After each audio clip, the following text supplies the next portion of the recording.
Hey, this is Tanisha, and I am taking you on a little trip to Florida. Okay, not really, but I'm working on a drawing from a building in Florida, which it was the blue building you just seen. And so this video is going to be based around that. So in this video, I will be sharing 3 tips that I should have taken before starting this painting.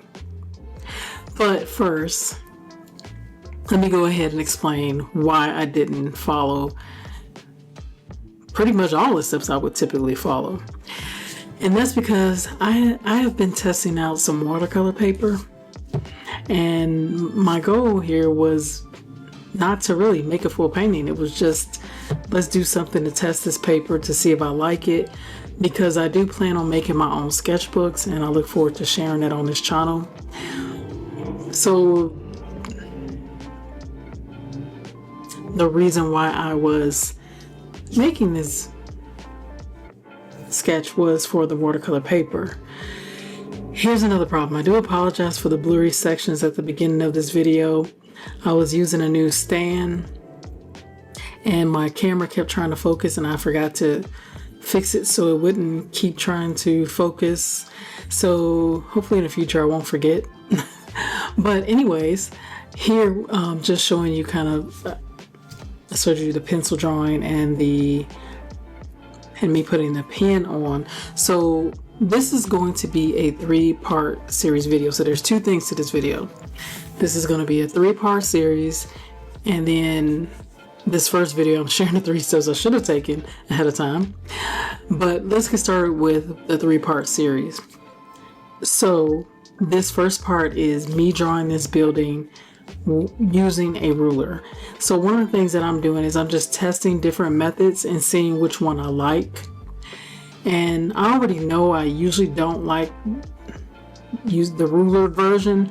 I do like how it looks when it's done, but I don't think the rulered way is going to be how I would do most of my paintings. But I'm going to save that thought until I finish this 3-part series, and then I'll share maybe in the 3rd series where I think I'm going with my art style in terms of drawing buildings.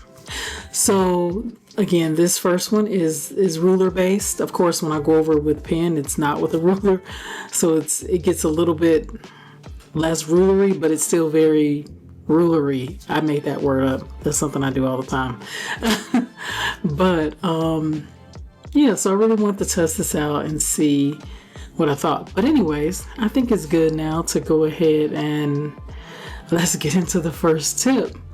So this is the first painting I worked on in this series, and one of my first tips is to do a few test sketches ahead of time, just to figure out the placement of your buildings, what you want to include in the scene, things like that. Because what happened, now that this turned into an actual watercolor sketch / study, is that I did not do that. I did not do some small sketches just to identify placement of things or what I would include in the scene. So this painting actually turns out to be pretty boring. It doesn't have a lot of stuff in it. And I think when you're doing studies and tests, I mean, you don't really have to fill the whole thing in. I wasn't trying to impress anyone or anything like that. Again, this was just to test this paper. And by the way, in case you're wondering, the paper is Saunders Waterford, 140 pound, 300 GSM paper. So I just wanted to test this paper. So that's kind of why I didn't have a plan. But I would say I would initially have done maybe 3 different little sketches to figure out placement and what should go on the scene.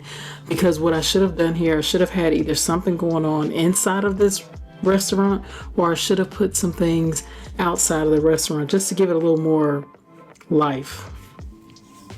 So that's my that's my suggestion. First tip. Overall, I will say that I'm not mad about it. I feel like I still learned something from this, especially the whole situation with planning and putting enough stuff in the scene. So I knew better, but again, this wasn't the initial reason why I was doing this anyway. It was just to test the paper. So the second tip is to do a value-based study, or they may call it a no-tan study. Just figuring out where your values, your light, your mid-tone, your dark values are going to be in the scene. While I am fairly happy with the values here, I feel like I could have done a better job at planning that out ahead of time. There's some things I would definitely do different with the values for sure. The light, the mid-tone, the darks.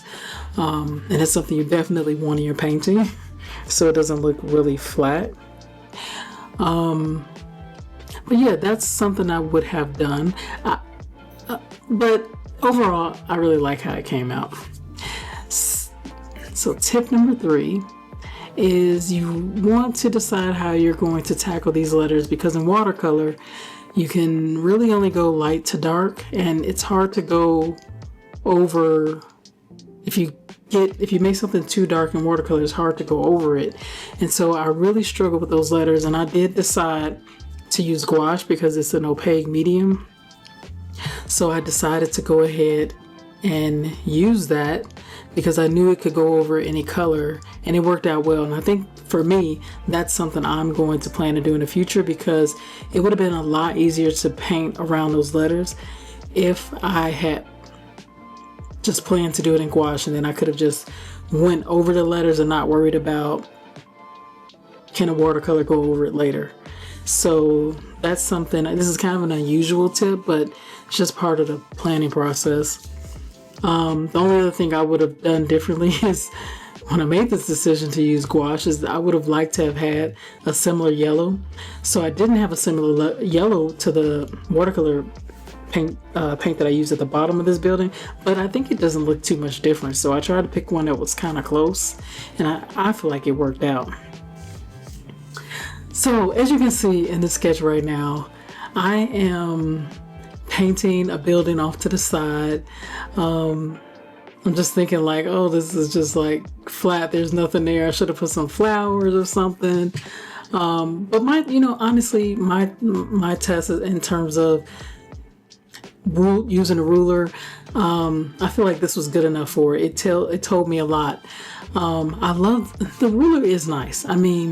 It makes everything look so crisp. It looks more realistic. Now, I'm not saying this building is realistic, but it just gives the building a more, realistic look. It looks like how a building would look. A building wouldn't be crooked.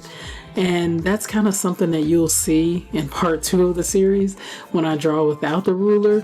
It's a little more artsy, a little more not so straight up and down. So, hey, in the future, maybe I'll use a combination of the ruler and just draw from just without the ruler. So maybe it'll be like my paintings will be 80% drawing from my hand and 20% ruler. One thing I can say I really enjoyed about this painting was the perspective. I'm really happy about how that went, because perspective can be pretty hard. If you know all about it, getting it right can be difficult. So yeah, pretty happy about the perspective. I do like there was like one extra thing I added to the part 2 series of the video that you'll see that I really liked. Made this building look a little more interesting, but still the 2 that I've completed so far should have had more in the scene to make it interesting. Okay, so I pretty much shared the tips that I had for the video, and it's funny because I do actually have a list of steps to take before doing a painting, but again, like I shared in the beginning, this wasn't the initial plan, so I would have followed it, but I didn't plan to do anything like this. But I will do a video in the future just following those steps. Maybe it might be helpful, so if you feel it might be helpful for you, let me know. I really hope you learned something, got something out of this. I know I got a lot out of it. I like I don't mind the ruler look, and I don't mind when I see people use it. But I know for a fact, I think I want more of a painterly kind of loose style. Not too loose. I've seen some people very loose, more loose than I could ever see myself. But yeah, I don't hate it, and I would do it again.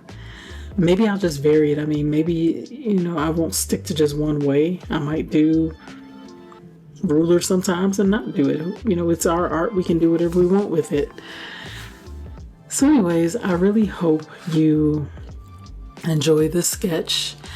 And if you feel like you learned something or you like what you're seeing, I just, I would love if you click the like button and subscribe if you're not subscribed. And also click the bell, because I notice with some YouTube videos that I'm subscribed to, I don't even get emails when the video updates come out. So if you click the bell, most times YouTube will definitely send you a video, let you know that a new video is out. I typically post these on Thursday, and so I'm planning to post the second part of this next Thursday, which will be the version without the ruler. So I hope you definitely click that bell so you can follow the next part of this series. And so I really look forward to sharing my thoughts on the next piece, and I would love to hear what you think about this series in the comments, and any questions you have or anything you'd like to see on this channel.